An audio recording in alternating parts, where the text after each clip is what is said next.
La parole est donc à Monsieur François Goems pour le groupe démocrate. France, pardon. J'ai dit François, je crois. C'est la fatigue. Pardon, France. Last but not least. Madame la Présidente, Monsieur le Ministre, Madame la rapporteure, chère Maude, Monsieur le rapporteur, cher Johnny, et chers collègues, je vais répéter ce que beaucoup ont dit avant moi, mais tel est le jeu, tel est l'exercice.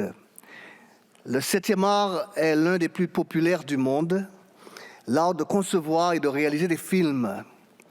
Ce divertissement incontournable offre ici en Hexagone et à peu près partout dans le monde une collection de films riches et variés.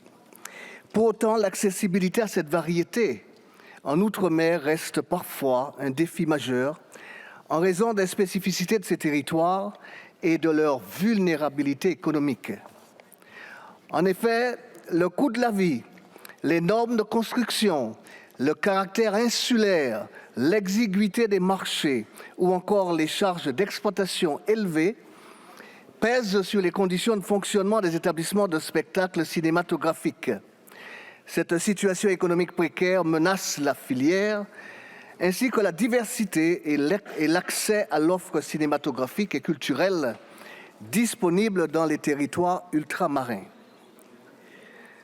Pour des raisons historiques, la fiscalité affichait un taux de TVA à 2,1% contre 5,5% en Hexagone et un taux de taxe sur les billets limité à 5% en Outre-mer contre 10,72% en Hexagone.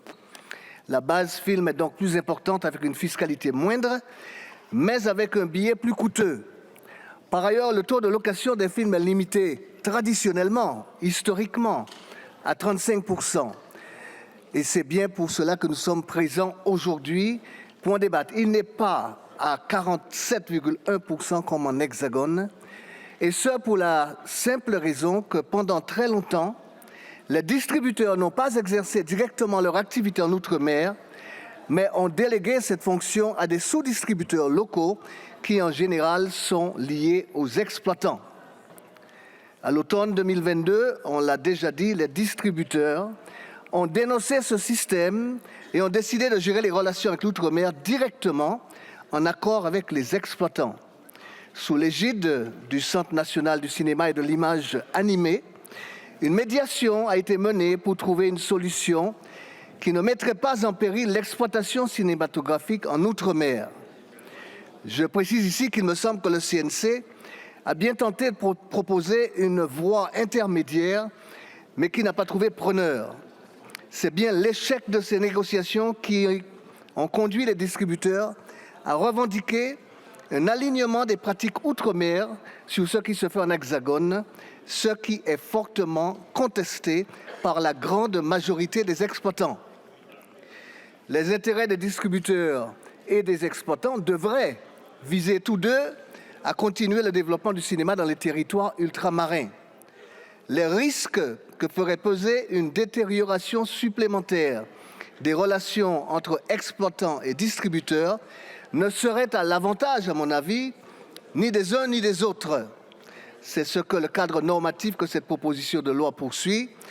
Il s'agit donc de modifier le Code du cinéma pour fixer un taux maximal de location à 35% en Outre-mer contre 50% en Hexagone, afin de permettre la poursuite de l'activité des salles. Ce régime spécifique entend que les distributeurs capteraient directement l'intégralité du taux de location, ce qui constituerait en réalité une nette amélioration, et que les exploitants pourraient continuer à exercer leur profession. La priorité reste celle d'un égal accès à la culture pour l'ensemble de nos populations. C'est pourquoi le groupe démocrate votera en faveur de ce texte. Je vous remercie de votre attention. Merci, Monsieur Goems. J'appelle maintenant dans le texte